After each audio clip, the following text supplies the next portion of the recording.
Hey guys, welcome back to Beast Quest, Series 24, which I'm correct, yep, Series 24, Series 24, Book 2, and that of course being Flugger the Sightless Slitherer. But yeah, we're back with another book of Beast Quest as we continue on the series of Series 24, and now we've got the second book, Flugger, and I think, let's take a look. I think. Ooh, will I say this is better than the first one? Yeah, I'll say that. I'll say it's better than the first one. It's got more action, it's got more development for the plot. We'll go with it. We'll say it's better than the first one. But yeah, like always, guys, in depth story analysis, the moral thoughts on this epic adventure. So let's get to it. But yeah, this is a continuation of the first book. So you haven't read the first book, make sure that you have and, get back. But yeah, let's go. Alright then. Let's see. Eleanor woke up doubt Eleanor woke up and Daltic informed her.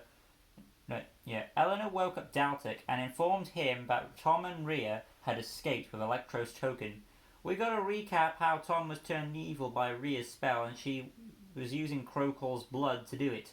Which makes me wonder if Tom will become the beast after the three beasts are destroyed. Anyway, our heroes used the magic compass that would help them find Tom. It pointed to his place. And, they had a magic compass that helps find Tom, which I mentioned prior in the last book. Which is Tom's compass, by the way. It pointed to the place called the Bone Sands. The desert people mentioned all who enter there never return, but regardless, Eleanor had to go to save her friend. Tom and Rhea were riding through the Bone Sands on their flying horse. Tom wondered if Rhea stole this horse from Henkral, the place where majority of creatures contain wings. Tom remembered Eleanor and Daltek, which started to weaken the. Tom remembered Eleanor and Daltek, which started to weaken the spell and begin his rebellion over Rhea. However, Rhea had foreseen this and dared him to try. These words doubted Tom's actions, returning his status as Rhea's lackey. The villains arrived at a secret underground catacombs. Rhea instructed Tom to go first and explained about the next beast, Flugger. However, before anything else, giant scorpions showed up. Eleanor and Daltek were riding on Storm, which I didn't realize he was here until now. But they were doing well until a sandstorm tailed them, and sadly they got caught in it. Yeah, our heroes were fine, and they soon discovered they could be right on top of Tom. They found a well to go down. However, one wrong move and they could be dead. Tom fought off the giant scorpions, but during the fight he was poisoned by their tails and stuff, which caused his vision to be blurry. After some more walking, Tom led Rhea to where he believed Flugger was hiding. Okay. Tom attempted to heal himself with Epos's healing talent, but Flugger emerged, wrapping one of his tentacles around Tom before he could heal himself. Eleanor and Daltek made their way down the well and found a river. They had to find a way to cross it, so Daltek tried magicking an ice path. However, the giant scorpions were chasing after them, soon making the ice path destroyed, and our heroes fell into the black water. Eleanor saved themselves and dragged Daltek out. They continued on and saw Tom fighting the next beast, but with Tom against them now, how could our heroes fight both the beast and their friend? Eleanor then fought and looked at her arrows. Tom tried his best to fight Flugger, but the Sightless Slitherer wouldn't give him a break, as every time he tried to recover, Flugger would keep dragging him back under the water. Eleanor couldn't bear any more and attempted a rescue, successfully stabbing Flugger's eye and giving her time to drag Tom to safety. But despite his shock of her saving him, he still saw her as an enemy. Daltek tried to apply the antidote to Tom to cure Tom, only to have Tom shatter it. Rhea showed up and it helped Tom by making a hole to pour sunlight on Flugger, which was the beast's weakness. But before Tom could re-enter the waters, Eleanor stopped him at an arrow point. Tom laughed, saying she doesn't have the courage to finish him off. Eleanor lowered her weapon and tried to convince Tom that Rhea was the true enemy, but despite it seeming to work, Tom goes right back to evil mode, which gave Eleanor no choice but to knock him out. Now Eleanor tried to face Flugger in the water, only for her to get beaten up pretty well. As Eleanor tried to recover, she saw Tom had also recovered and was planning to face Fluger once again. Eleanor began to resink as Tom kept fighting Fluger in view. Eleanor began to resink. Okay, there we go. As Tom kept fighting Flugger in brutal rage, but his rage clouded his mind, making him reckless and lose the battle. Eleanor had now gotten back to the shore and tried to get Tom's attention. She begged him to let them help him, but his stubborn pride refused. Flugger chased Tom and was about to kill him when Daltek, of all people, was the one to finish off Flugger by sending a large, pointed boulder impaling the Sightless Slitherer. Rhea ordered her henchmen to pick up the next token and hand it to her, which he did, of course. In exchange, she recovered his eyesight with Tom's shield. And as for our heroes, Rhea blasted the roof that was beneath them, hoping that would put an end to Daltek and Eleanor, as our villains got away on horseback. But Tom did have a second look back of concern, ending our story. I should also mention, last book, Tom lost his jeweled belt, but it appears he's gotten it back, obviously, because he used it in this book.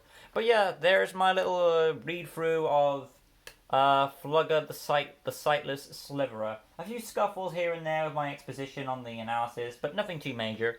Overall, I think this is a pretty good book. It's still going the way I want the series to go. But like always, we're going to go over the characters and then my overall thoughts on this one. But yeah, starting off with the main character, and obviously the main character in this series is Eleanor, because, well, Tom's a villain now. But yeah, so Eleanor, she gets more development this round. She doesn't get too much development from the first one. She's still going on that path. I feel like she's gotten a bit more development from the previous book, which kind of makes sense for the story anyway.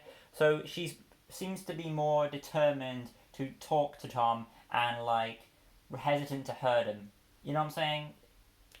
Again, like I've mentioned this in my last book, but it's like the Viper and Lynxie dynamic in other situations like that. Also like the Luke Skywalker and the Darth Vader thing.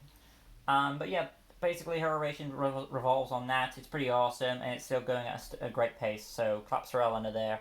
Does she do anything good in this book? She fights... I do like that she fights the beasts on herself. It's like, she knows she can't beat it on her own, she needs backup and stuff, but she's still willing to do it to protect Tom and all that stuff, so I do like her motivations and stuff in this book.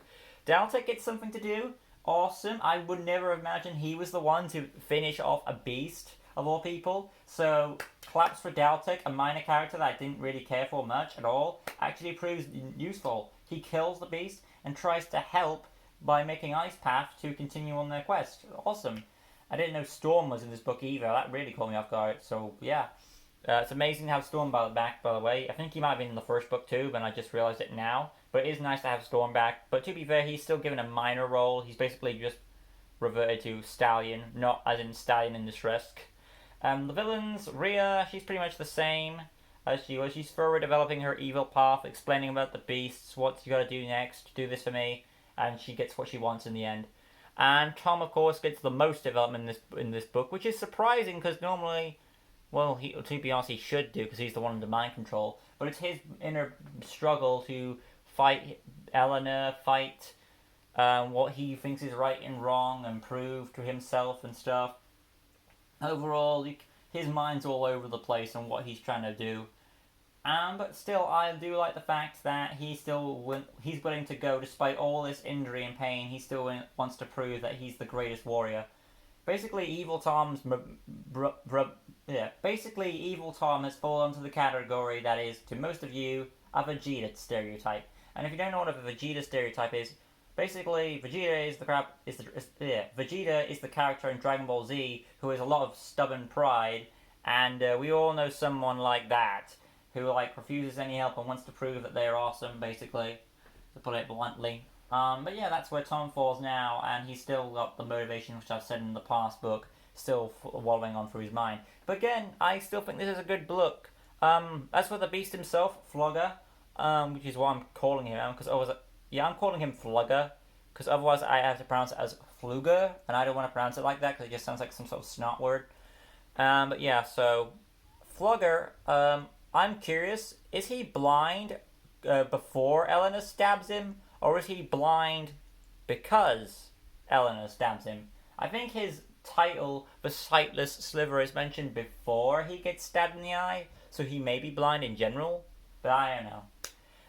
But yeah, and as for himself, he's more of an effective beast than Electro was, because Electro was more in the distance and wasn't expecting most of the company coming her way, while Flugger, he kept going and going and going. Even when he was injured, he still took what he knew. He went back to the water, tried to regain his strength.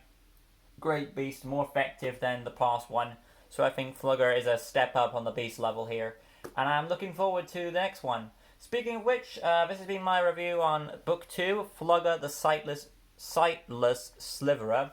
Hopefully you guys have enjoyed it. If you did, smash the like button, subscribe, that good stuff. Hit the notification bell right in the corner down below so you can stay in tune with all Beast Quest related topics on my channel and various other content that rely there. Upcoming Q&A also on the way, so if you haven't already, make sure to put your questions in for the upcoming Q&A coming on the 1st of February, which you can find. Go to videos page, upcoming Q&A number 11, and put your questions in that video.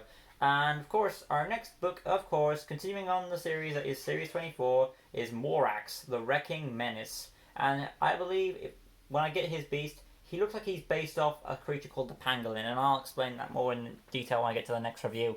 But that'll be all from me. Till next time, guys, like always, peace.